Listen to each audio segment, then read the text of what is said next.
Hi guys, मेरा नाम विनय है एंड आज हम कवर करने जा रहे हैं डीएसएसबी का जो प्रीवियस ईयर पेपर हुआ था 2019 का, उसका इंग्लिश का पार्ट। ठीक है, बेसिक्स से बताऊंगा मैं इंग्लिश सारी आप लोगों को। ठीक है, पूरा सॉल्व्ड पेपर रहेगा। चलिए कंटिन्यू करते हैं। पहला question, find the part of the given sentence that has an error. Error बताना है। कह रहा I told the boys. I subject हो गया, टेल टोल्ड टोल्ड वर्ब की सेकंड फॉर्म वर्ब हो गई है। आई टोल्ड द बॉयज किसे बोला गया? बॉयज को बोला गया, तो ये ऑब्जेक्ट हो गया। ठीक है, I subject verb object. I told the boys that they should do hours duty. जब दे के बारे में बात हो रही है, दैट दे शुड, दे मतलब वे, जब दे के बारे में बात हो रही है तो यहाँ पे अगर हमें एडजेक्टिव चाहिए या फिर अगर हमें प्रोनाउन चाहिए तो वो क्या होना चाहिए? देयर या देयर्स। ठीक है, तो दे का क्या होता है यहाँ पे? आवर्स नहीं, दे का हो जाएगा there. That they should do their duty, they should do their duty. ठीक है ना, तो हमारा ऑप्शन क्या हो गया? फर्स्ट का। थर्ड पार्ट में एरर है तो फर्स्ट ऑप्शन इज हमारा करेक्ट हो गया। चलिए, ये आपके प्रीवियस ईयर क्वेश्चन है सारे, मैंने अपनी तरफ से कोई क्वेश्चन नहीं डाले हैं इसमें। नेक्स्ट क्वेश्चन है, कह रहा है आई हेट डैश थिंग्स। चलो पहले सारे ऑप्शंस को डाल के देखते हैं। अगर हम बात करते हैं ऑल की, तो ऑल के साथ कैसे पेयरिंग होती है? हम कभी ये नहीं बोलते ऑल बॉयज। ठीक है, हम मैक्सिमम ये बोलते हैं ऑल द बॉयज। ऑल के बाद हम क्या लगाते हैं? अगर प्लूरल होता है तो द लगाते हैं। ठीक है, तो ये चीज ध्यान रखना कि ऑल बॉयज भी करेक्ट है बट ऑल द बॉयज ज्यादा बेटर है। तो यहाँ पे ऑल द थिंग्स होता तो वो सही रहता है, बट ऑल तो नहीं होगा। ठीक है, फिर ईच और एवरी को आप देखो, मतलब हर एक, ईच बॉय। ठीक है, ईच बॉयज नहीं, ईच बॉय। ठीक है, ये होगा, ये करेक्ट है। तो ईच तो आएगा नहीं, यहाँ पे तो प्लूरल दे रखा है। ठीक है ना, तो ये भी गलत हो गया।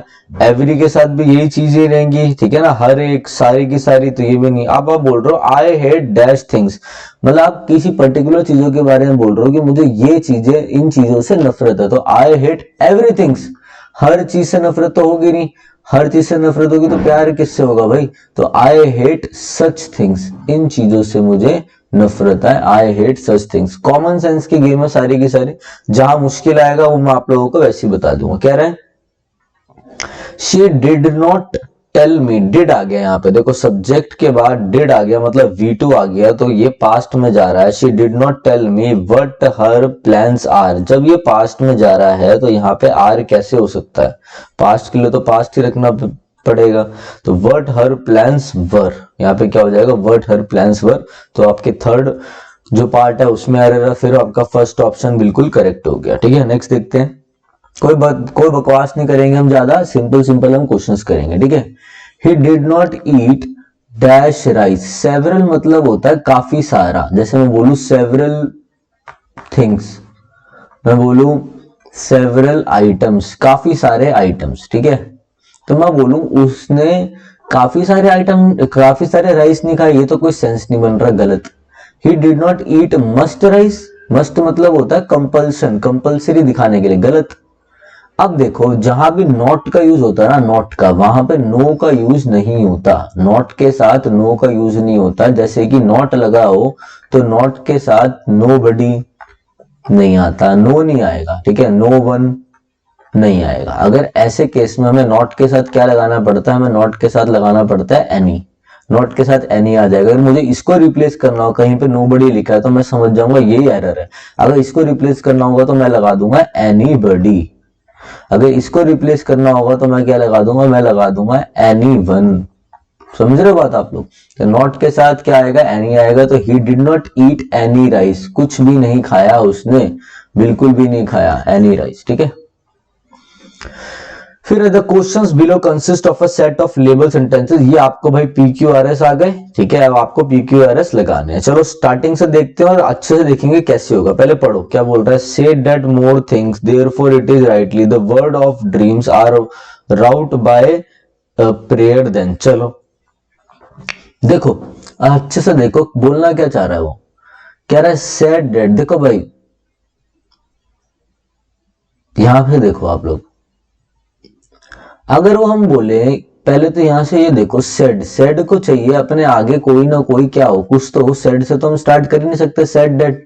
ठीक, कोई पोएम तो लिख नहीं रहे हम। तो इधर देखो, अगर मैं बोलूं therefore it is rightly, it is rightly, it is rightly, it आ गया, एक हेल्पिंग वर्ब आ गई। ठीक है, क्या आ गया, एडवर्ब आ गया, ठीक है ना। अब इसके बाद क्या चाहिए, हेल्पिंग वर्ब के बाद चाहिए था मुझे एक मेन वर्ब। अब यहाँ पे मेन वर्ब ये तो है नहीं, ये भी नहीं है, तो इसके बाद मुझे मेन वर्ब था यहाँ पे सेड। इसके बाद मुझे V3 चाहिए है, तो ये आ गया मेन वर्ब सेड यहाँ पे। तो therefore it is rightly said that more thing, मैं इतना समझ गया कि Q के बाद P आएगा। तो जल्दी से देखो यहाँ पर QP गलत है, QP गलत है, कि ये आ रहा है QP, ठीक है। अब इन दोनों में देखते हैं, इन दोनों में भी QP, इन दोनों में भी QP। अब ये देखो SR, ये कह रहा है SR, तो SR देख लो, are rot by prayer then the word. भाई आर हेल्पिंग वर्ब से सेंटेंस चालू करूंगा, ये कोई क्वेश्चन तो है नहीं, तो गलत, ये ऑप्शन हो गया गलत। आंसर क्या हो गया, QP SR। आप पढ़ के देख लो आप लोग। Therefore it is rightly said that more things are wrought by prayer then the world of dreams. बस खत्म हो गया। ये लॉजिक, ये ट्रिक आपको तब लगानी है जब आपको वोकैब का मतलब ना पता हो, जो वोकैब दे रखी है, आपको सेंटेंस समझ में भी ना आ रहा हो, तब भी आप इसे बना सकते हो, सिर्फ और सिर्फ आप क्या करके, देख कर कि भाई क्या पार्ट ऑफ स्पीच है उसे देख के, ठीक है। वीडियो अच्छी लगी हो तो लाइक कर देना, ठीक है। नेक्स्ट है you are abstain to speak ill of others. ध्यान रखिए, abstain, refrain, prohibit, abstain, refrain, prohibit, ये सारे अपने साथ एक फिक्स प्रपोजिशन लेते हैं फ्रॉम, और उसके बाद क्या आता है, उसके बाद जेरेंड आता है। दोबारा एब्सटेन, रिफ्रेन, प्रोहिबिट के बाद फ्रॉम आएगा, उसके बाद जेरेंड आएगा। जेरेंड का मतलब होता है जब V1 प्लस में ING एक नाउन का काम करे, उसे जेरेंड कहते हैं, ठीक है। अब आप फॉर्मेशन देखो, यू आर एब्सटेंट, एब्सटेंट के बाद फ्रॉम आएगा, फ्रॉम का है ये रहा, फ्रॉम के बाद मैंने बोला जेरेंड आएगा, मतलब V1 प्लस ING आएगा, एक नाउन आएगा, स्पीकिंग, ING फॉर्म आ गई, बिल्कुल करेक्ट है। लॉजिक मिल गया ना आप लोगों को, ऐसी नोट्स बनाओ आप मेरे। चलिए, a sentence has been given with a blank to be filled with an appropriate. चलिए, he comes here dash day. अगर मैं बोलूंगा फ्यू, ठीक है, अगर मैं बोलूंगा फ्यू, तो फ्यू यूज होता है आपका काउंटेबल्स के लिए, प्लूरल काउंटेबल के लिए। तो यहाँ पे होना चाहिए था डेज, फ्यू डेज, कुछ दिन, ठीक है। तो फ्यू तो नहीं आएगा। अगर बोलता ऑल, तो ऑल के बाद भी क्या आना चाहिए, प्लूरल काउंटेबल। डेज होगा, ऑल डे तो होगा नहीं, ऑल डेज होगा, ये भी नहीं आएगा। मच का कोई सेंस बन नहीं रहा, मैं कह रहा हूं वो हर दिन आता है। He comes here every day, every, कितना आसान है, मतलब लॉजिक से ही चला जाएगा बस। अब नेक्स्ट है इंप्रूव द ब्रैकेट पार्ट्स, कह रहा है ही वर्क्स हार्ड सक्सीड्स। अरे कहना क्या चाह रहा है, अगर मैं बोलूं ही सब्जेक्ट है, ये वर्ब हो गई, ये क्या हो गया, एडवर्ब हो गया, कि वो कैसा काम करता है, वो हार्ड काम करता है, तो सक्सीड्स क्या होगा, ही वर्क्स हार्ड सक्सीड्स। वो ये कहना चाह रहा है, इसका मतलब समझ में नहीं आएगा, वो ये कहना चाह रहा है कि भाई ही जो मेहनत करता है वो सक्सीड करता है, तो जो का काम कौन करेगा, ही। तो हमें बोलना चाहिए he who works hard, sorry, he who works hard succeeds। अब ये करेक्ट है कि वो जो मेहनत करता है वो सक्सीड करता है। ये जो चीज अब मैंने बोली है, ये चीज बिल्कुल करेक्ट आ रही है कि he who works hard, ठीक है। ऐसा कुछ नहीं, अगर मैं ये सेंटेंस देखो, कह रहा है he who will work hard, अरे नहीं, जो मेहनत करेगा, नहीं, मैं नॉर्मली कहना चाह रहा हूं कि जो मेहनत करेगा वो सक्सीड होगा, तो he who works hard second option आपका आंसर हो गया। नेक्स्ट देखते हैं, find the part of the given sentence that has an error if there is an no error, ठीक है। The master taught the boys that honesty अरे भाई honesty was the best policy, honesty क्या बीत गया, काम क्या हो चुका है कि honesty जो ईमानदारी थी वो बहुत अच्छी पॉलिसी थी, ऐसा नहीं, ईमानदारी आज भी बहुत अच्छी चीज है, ठीक है। तो ये एक यूनिवर्सल ट्रूथ है, यूनिवर्सल को आप नॉर्मल सेंस में रखेंगे, प्रेजेंट में honesty is the best policy. फिर आपका किस में आंसर हो गया, ऑप्शन इसमें थर्ड में हो गया, ठीक है। तो आपका थर्ड में हो गया, तो फोर्थ ऑप्शन आपका करेक्ट है, थर्ड पार्ट में एरर है। कह रहा the child fail dash from a great high. Under मतलब होता है, अंडर जब आप किसी चीज का लेवल बता रहे हो, under the sea, under the sea कोई चीज है उसका लेवल बता रहे हो आप, लेवल, तो अंडर का यूज होता है। ओवर मतलब किसी चीज के ऊपर, ऊपर मतलब क्या, ओवर, आपने उस फिर दोबारा बता रहे हो ओवर द ब्लैंकेट, ऐसे करके बता रहे हो, ऊपर पोजीशन बता रहे हो, ठीक है, मतलब ऊपर, अप का मतलब ऊपर, ठीक है, ओवर का मतलब ही ऊपर, कंप्लीटली ऊपर, ठीक है ना। डाउन का मतलब होता है नीचे, तो फेल डाउन मतलब नीचे गिर गया बहुत हाइट से, ये तो वैसे भी नहीं आएगा लेवल, ये ऊपर ऊपर तो आ ही नहीं सकते, ये नॉर्मल चला गया आपका। This boy stronger dash Harsh, stronger, stronger क्या है आपका, कंपेरेटिव डिग्री है, जब आपकी कंपेरेटिव डिग्री आती है तो कंपेरेटिव डिग्री के साथ आपका यूज होता है देन, इसलिए यहां पर आ जाएगा देन, सिंपल THAN देन, ये कंपैरिजन के लिए होता है। इस देन का मतलब तब, डैट आपको पता ही है, दिस भी आपको पता ही है। The father showed dash patience, any patience मतलब कुछ पेशेंस भी नहीं शो करी, होल पेशेंस, हम कहना चाहते हैं कि फादर ने, द फादर शोड थोड़ी पेशेंस दिखाई, ठीक है, तो the father showed much patience, जितनी पेशेंस चाहिए थी उतनी पेशेंस दिखाई, the father showed much patience. Next है the father said that he was busy then. अब आप देखो ये सेंटेंस ना पढ़ के लोगों को लगेगा एरर है, बट इसमें कोई एरर नहीं। देखो कैसे, द टीचर आया, सॉरी द फादर नहीं, द टीचर है, टीचर के बाद वर्ब आ गई, सही है।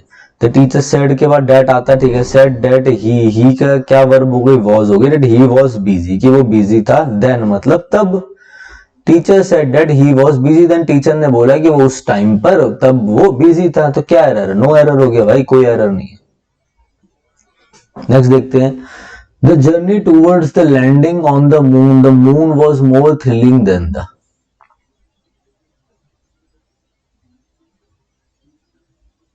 अब देखो इसमें क्या होगा,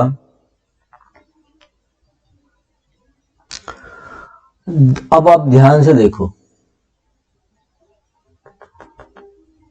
हर चीज को बनाने की कोशिश करो, देखो कि कौन सा सेंटेंस में पहले रख सकते हैं, ठीक है। अब देखो टूवर्ड्स, पहले ये देखते हैं, the journey towards the landing on the moon was more thrilling than the, देखो देखो देखो, the more was more thrilling than the landing on the moon, the journey towards, then the journey towards landing on the moon। देखो normal सा पकड़ो आप, इधर देखो, अब मैं आपको अच्छे से बताता हूँ भाई, ये जो मोर है कंपेरेटिव है, मोर के बाद क्या आएगा, मोर के बाद देन आएगा, तो देन कहां पर है, यहाँ पर, पहली बात तो ये जुड़े हुए हैं, आर एस ढूंढ लो, आर एस कहां पे, आर क्यू गलत, आर एस ये रहा, आर एस ये रहा, ये भी कट गया, सिंपल था। अब देखो आर एस है इधर, पी आर एस, पी देखो, the journey towards the moon was more thrilling than the landing on the moon, चलो ये भी ठीक ठीक लग रहा है। नीचे वाला देखो, the journey towards the landing on the moon was more thrilling than the, अरे देन द के बाद भी तो कुछ चाहिए, इतना ध्यान रखना, अगर आप बोल रहे हो द मून वॉज मोर, मोर के बाद यहाँ पे देन आ रहा है, तो इस देन द के बाद, इस द के बाद कुछ चाहिए, तो यहाँ पे कुछ ना कुछ आएगा, मतलब एस के बाद कुछ ना कुछ होगा, यहाँ पे एस लास्ट में ये नहीं होगा, एस के बाद कुछ ना कुछ होगा, ये आंसर है। दोबारा पढ़ के देखते हैं, the journey towards the moon was more thrilling than the landing on the moon, बिल्कुल करेक्ट आंसर है। अच्छे से जैसे मैंने बताया वीडियो में, दोबारा देखना, मैंने अभी आप लोगों के आगे सॉल्व करा, पहले सॉल्व नहीं कर रखा था ये। चलिए, the stranger asked the little girl what her name was, ठीक है, अब देखते हैं, the stranger asked the little girl, ठीक है, स्ट्रेंजर ने लिटिल गर्ल से पूछा व्हाट, ये व्हाट क्या है यहाँ पे, ये व्हाट है आपका रिलेटिव प्रोनाउन, ध्यान रखना, व्हाट, वाई, वेयर, ये आपके रिलेटिव प्रोनाउन भी हो सकते हैं, ठीक है, जोड़ने का जो काम करे, ये आपके इंटेरोगेटिव, अगर क्वेश्चन का काम करोगे तो इंटेरोगेटिव हो सकते हैं, जैसे मैं बोलूं व्हाट इज योर नेम, तो मैं क्वेश्चन पूछ रहा हूं, तो क्वेश्चन जो पूछूंगा, जब व्हाट इंटेरोगेटिव होगा तो तुरंत अपने बाद हेल्पिंग वर्ब लेगा, अगर क्वेश्चन पूछूंगा तो, ठीक है। अगर मैं नॉर्मली एक यहाँ पे कुछ ऐसे जोड़ के बोल रहा हूँ तो मैं बोलूंगा व्हाट योर नेम इज, ठीक है, वर्ड के बाद सीधा सब्जेक्ट आएगा अगर ये रिलेटिव प्रोनाउन है। तो अब यहाँ पे देखो ये क्वेश्चन पूछ रहा है, नहीं क्वेश्चन पूछता तो क्वेश्चन मार्क भी तो होता, ये नॉर्मल बता रहा था रिलेटिव प्रोनाउन है। तो वर्ड के बाद subject, what her name was, बिल्कुल करेक्ट है। ये तो आस्क्ड आ रहा है, पास्ट में है, वॉज आ रहा है, ये भी सही है। क्या होगा, अगर क्वेश्चन पूछता तो हो जाता व्हाट वॉज हर नेम, मगर क्वेश्चन तो है नहीं, यहाँ पर नॉर्मल बता रहा है रिलेटिव प्रोनाउन है तो what her name was. No improvement is your correct answer. Rama told the girl that he know her and her aunt। भाई टोल्ड आ गया, देखो Ram told, Rama told, told आ गया, पास्ट में आ रहा है तो पास्ट टेंस होना चाहिए, यहाँ पर पास्ट की फॉर्म होनी चाहिए, नो की जगह होना चाहिए न्यू। क्या आंसर हो जाएगा, सेकंड पार्ट में एरर है, ये आपका सेकंड ऑप्शन हो गया answer. Their shoes are mine, ठीक है, देयर THEIR देयर, और एक होता है देयर, कंफ्यूज मत होना, इस देयर का मतलब होता है वहां और इस देयर का मतलब होता है उनके। ये तब यूज करोगे जब आप पहले से कोई चीज बता रहे हो, ठीक है। बट अगर आपको बोलना है कि उनके शूज, अगर ऐसे बोलना है आपको, ठीक है, या बोलना है वो वाले शूज, तो आप यहाँ पे यूज कर सकते हो दोस, दिखाने के लिए कि those shoes are mine, this shoe is mine, ठीक है, ऐसे यूज कर सकते हो आप। तो यहां पे आना चाहिए आपका those shoes are mine. Next है क्या, फिल इन द ब्लैंक से देखते हैं। एवरी मैन, जब भी आप बोलो एवरी मैन तो ये each, every, anyone, nobody, somebody, ये जितने सारे वर्ड हैं ये अपने साथ क्या लेते हैं, ये अपने साथ जो प्रोनाउन हो गया या जो भी एडजेक्टिव हो गया ये अपने साथ हिज लेते हैं। तो यहाँ पे ड्यूटीज नाउन है, नाउन से पहले एक एडजेक्टिव चाहिए, तो यहाँ पे आएगा हिज, अपने साथ ये फिक्स्ड है, हिज लेते हैं, ठीक है, तो ये हो जाएगा हिज। यहाँ पे यार जो चीजें फिक्स्ड है मैं उनका भी लॉजिक दे सकता हूं, बट अभी आप पढ़ के चलो, बेसिक्स में पढ़ेंगे वो। You dash no sense, you dash no sense, अब you are no sense, you are no sense का मतलब होगा कि तुम नो सेंस हो। अब ये नहीं बोलना चाहते, वो बोलना चाहते तुम्हारे पास कोई सेंस नहीं है। तो तुम्हारे पास, जो पास होता है ना, कि मेरे पास कैसे मैं बोलूं आई हैव वन पेन, तो मेरे पास एक पेन है, ऐसी चीजें हम दिखाते हैं, पोजीशन दिखाते हैं हम हैज या हैव से। तो यू के लिए भी हम यूज करते हैं हैज नहीं हैव। तो you have no sense, you have no sense. Bonded labor has been now almost a thing of the past. Bonded labor has been now almost a thing of the past. तो bonded labor क्या है, bonded labor जो है मतलब labour मतलब बंधुआ मजदूरी कहते हैं जिसे, उसके बारे में बात हो रही है। जो स्लेवरी वाली चीजें होती हैं, स्लेवरी, गुलाम बनाकर काम कराते हैं, हाथों में ठप्पे लगवाकर, साइन मार के, तो वो क्या है, has been now almost a thing of the past, कि भाई ये तो पुरानी है, मतलब पास्ट की चीजें हैं, अब ऐसा कुछ भी नहीं होता, ठीक है। तो ये हैज के साथ V3 आ गया, बीन, बी की थर्ड फॉर्म है क्या, बीन, नाउ आ गया, सब सही जा रहा है, हैज के साथ V3 है तो सही जा रहा है, नो इंप्रूवमेंट है आपका answer. Next, idiom and phrase, ठीक है। देखो मैं आपको एक चीज बता दूं, क्या होता है, 20-40 क्वेश्चंस होते हैं आपके एलडीसी के एग्जाम में इंग्लिश के, ठीक है। तो एक होता है पार्ट 1, उसी क्वेश्चन पेपर में कंटिन्यू में भी दिया जाएगा। पहले पार्ट 1 में 20 क्वेश्चन, तो वो 20 क्वेश्चन हमने कवर कर लिया। अब आ गया पार्ट 2, उसमें भी 20 क्वेश्चन, तो वो 20 क्वेश्चन अब हम कवर करने जा रहे हैं, यहां से स्टार्ट है वो, ठीक है। नेक्स्ट है देखो, इन द प्राइम ऑफ टाइम। अब ये बताओ आपको, ये मैं इकट्ठे कराऊं या नेक्स्ट लेक्चर में करा दूं? चलो मैं आपको इकट्ठे करा देता हूं।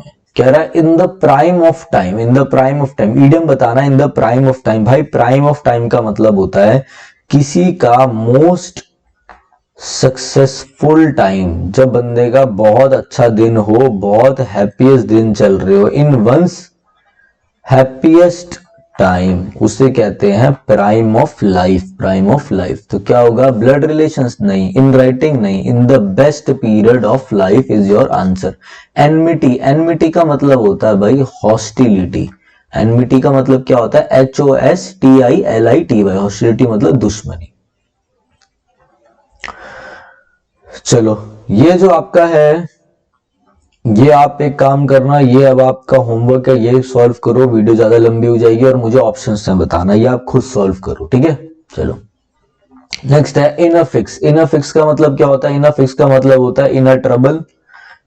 इनर ट्रबल मतलब in a difficult situation, in a difficult, मैं एग्जैक्ट लिखवा देता हूं आपको, और in an embarrassing situation. Embarrassing की स्पेलिंग ध्यान रखना, एम्बैरेसिंग की स्पेलिंग ये IMBARRAS, ठीक है। एम्बैरेसिंग सिचुएशन एक ऐसा है यहाँ पर, इन अ डिफिकल्ट सिचुएशन। चलो राइटिंग का भी मैं ध्यान रखूंगा, थोड़ा राइटिंग खराब आ रही होगी उसकी टेंशन ना लीजिए आप लोग।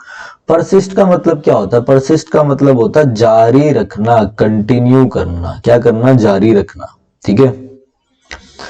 तो इसका उल्टा क्या होगा? अपोजिट बताना है। इसका उल्टा क्या रख रहा हो? जारी रखना। और एक होता है सीज का मतलब होता है स्टॉप कर देना। इसका अपोजिट क्या हो गया? स्टॉप हो गया। डेम्यूर का मतलब क्या होता है? डेम्यूर का मतलब होता है डिम्बर। डिम्बर का मतलब होता है टू रिफ्यूज, किसी चीज के लिए मना कर देना, टू रिफ्यूज और टू डिसएग्री, ठीक है। फेल्टर मतलब होता है इस तरीके से चढ़ाना, कैसे? लड़खड़ाते हुए, लड़खड़ाना। ए डिसमेंटल मतलब जैसे पुर्जे खोल देना, किसी मशीन के पुर्जे खोल देना। To take something into pieces. देखिए राइटिंग की भी अगर गड़बड़ हो तो मैं आपको बोल बोल के अच्छे से बता रहा हूं। To take something into pieces. Demure का मतलब क्या होता है? डेम्यूर का मतलब होता है टू रिफ्यूज और टू डिसएग्री, ठीक है। ये आपको लोगों को समझ में आ गया होगा। अब आप एक चीज ध्यान रखना, एक होता है DEMURE, डेम्यूर। ये तो DEMURE ये होता है, और एक होता है इसका मतलब होता है shy and a polite women, lady. कोई भी शर्मी, जो शर्माती है, जो बिल्कुल पोलाइट बात करती है, उससे हम बोलते हैं लेडी को, वुमेन को डेम्यूर, ठीक है। DEMURE। नेक्स्ट देखते हैं हम लोग। नेक्स्ट है इन नो टाइम।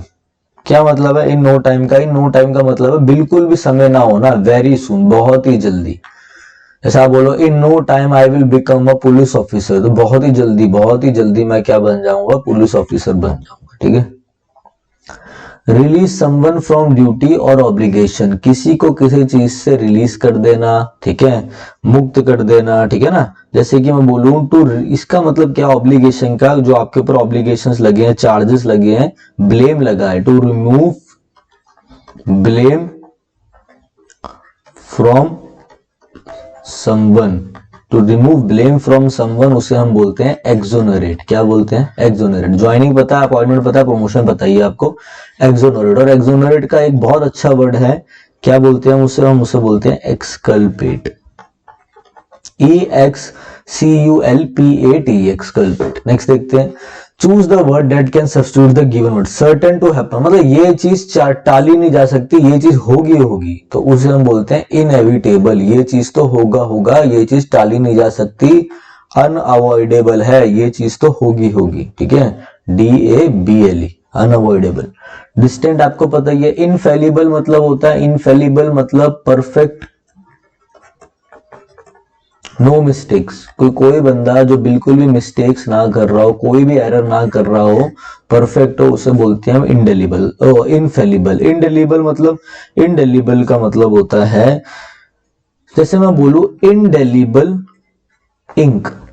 तो जैसे एक शर्ट है, ये एक शर्ट है, यहाँ पे इंक गिर गई तो ये इंक मिटेगी? नहीं मिट पाएगी। अमिट है, अमिट, ठीक है, नहीं मिट पाएगी, तो इसे हम बोलते हैं date can not be remove. तो ये हो गया इंडेलिबल इंक, जो मिटाया, जिसे मिटाया ना जा सके, ठीक है, indelible. Next, the arrangements of events in order of their occurrence. ऐसे ऐसे सही से, जैसे जैसे जो जो चीजें आनी है उसको अरेंज करना, उसे हम बोलते हैं क्रोनोलॉजी। क्या बोलते हैं? क्रोनोलॉजी, क्रोनोलॉजिकल ऑर्डर, क्रोनोलॉजी बोलते हैं। रैंडमली मतलब होता है ये बॉक्स है, इसमें बहुत सारी चीजें पड़ी है, कोई भी चीज आ सकती है, रैंडमली कोई भी उठा लो, तो किसी ने कोई भी उठा ली, उसका मतलब होता है रैंडमली। क्रोनोलॉजी मतलब एक ऑर्डर में, परफेक्ट ऑर्डर में। एनेक्डोट, एनेक्डोट मतलब होता है एक किस्सा। एनेक्डोट मतलब होता है किस्सा। ब्लेस्फेमी, ब्लेस्फेमी मतलब क्या होता है? ब्लेस्फेमी मतलब होता है speaking irrelevant about the God, speaking about God, भगवान के बारे में अपशब्द बोलना, अबाउट गॉड विद डिसरिस्पेक्ट, भगवान के बारे में डिसरिस्पेक्ट से बोलना, speaking about God with disrespect. ठीक है, चलिए ये भी हो गया आप लोगों का। Next, choose the word that means the same as the given word abnormal, abnormal, ठीक है, एक होता है नॉर्मल, एक होता है एबनॉर्मल। जो लोग एबनॉर्मल होते हैं उनको हम स्ट्रेंज बोलते हैं, दूसरों से अलग है, स्ट्रेंज है यार, ये तो स्ट्रेंज है। ठीक है, कंफर्मिंग, देखो एक होता है कन्फर्म, IRM, इसका मतलब होता है कंफर्म, मतलब दोबारा से कंफर्म कर लिया हमने, ठीक है, चेक कर लिया, कंफर्म कर लिया। ठीक है, एक होता है CONFORM, कंफर्म मतलब होता है ओबे अ रूल, किसी ग्रुप या किसी चीज मतलब ग्रुप वगैरह को या सोसाइटी को ओबे करना। ठीक है, टू ओबे अ रूल। आपका आंसर क्या हो गया? स्ट्रेंज आपका आंसर हो गया। नेक्स्ट क्या है? करेक्टली स्पेल्ड वर्ड बताना है। करेक्टली स्पेल्ड वर्ड क्या होगा? होगा एक्सिहिलेरेट, EXHILARATE। इसका मतलब होता है हैप्पी, एग्जैक्ट इसका मतलब होता है to make somebody feel excited and happy, करेक्ट मतलब। ठीक है, नेक्स्ट देखते हैं।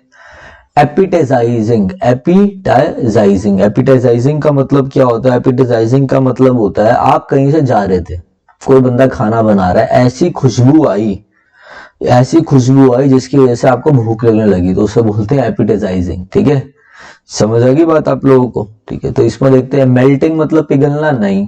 रिपल्सिव मतलब, रिपल्सिव मतलब होता है बहुत ही घटिया, डिसगस्टिंग। एक और वर्ड बोल सकते हैं हम इसे, एबहॉरेंट, बहुत ही नफरत भरा, डिसगस्टिंग, घटिया, ABHORRENT, एबहॉरेंट। टेडियस मतलब होता है डल, डल या बोरिंग, कोई भी चीज जो बहुत ज्यादा बोरिंग हो उसे कहते हैं टेडियस। प्लीजिंग मतलब, प्लीजिंग मतलब वो आपको खुशबू इतनी अच्छी लगी कि उसकी वजह से आपको भूख लग गई, तो बड़ी प्लेजिंग स्मेल थी। ठीक है, एपिटाइजिंग मतलब pledging. Choose the correctly spelled word, फिर बताओ। कंसाइज आपका करेक्ट है, कंसाइज, CONS। देखो, कौन साइंस, कौन साइंस आपका बिल्कुल करेक्ट है। इसका मतलब होता है मन की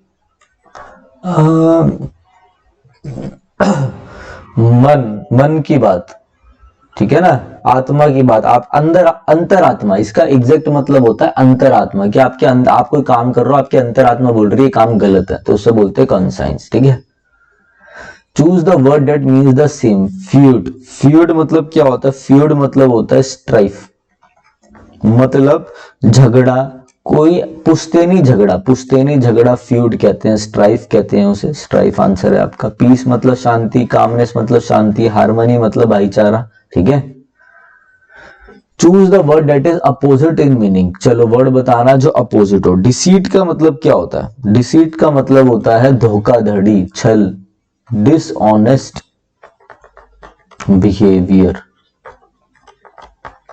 उसे कहते हैं डिसीट। ठीक है, फ्रॉड करना, ट्रेचरी करना। ठीक है, यहां पे हमें बताना फ्रॉड, ट्रेचरी, धोखाधड़ी, ये सब धोखाधड़ी है। हेट्रेड मतलब नफरत, डिसीट मतलब डिसऑनेस्ट बिहेवियर, धोखाधड़ी देना, ऑनेस्टी मतलब ईमानदारी। अपोजिट बताना था एंटोनियम, तो अपोजिट आपका आंसर हो गया। Next, choose the correctly spelled word. Correctly spelled word बताना है। करेक्टली स्पेल्ड वर्ड क्या है आपका? डेफिनेटली, डेफिनेटली की स्पेलिंग होती है DEFINITELY, डेफिनेटली ये आपका करेक्ट है, मतलब श्योरली। ये हमारे आज के इतने सारे क्वेश्चंस थे। हमने आज 15 क्वेश्चन, ये 20 क्वेश्चन प्लस में 15 क्वेश्चन, 35 क्वेश्चंस कर लिए। बाकी के 5 क्वेश्चन आपके कॉम्प्रिहेंशन के थे, वो नहीं कराए मैंने। ठीक है, तो ये वीडियो आपको अच्छी लगी हो तो प्लीज लाइक करना, शेयर कर देना। मैं चाहता हूं ये जो मेरी नॉलेज है बहुत ज्यादा से ज्यादा बच्चों तक पहुंचे, जो कि नहीं पहुंच पा रही, तो आप प्लीज हेल्प करिए मेरी। ठीक है, चलिए, thanks, have a nice day. जितना भी ये PDF है आपको डिस्क्रिप्शन में मिल जाएगा, टेलीग्राम का लिंक है डिस्क्रिप्शन में, व्हाट्सएप का लिंक है, आप ज्वाइन कर सकते हैं। चलिए, thanks, have a nice day.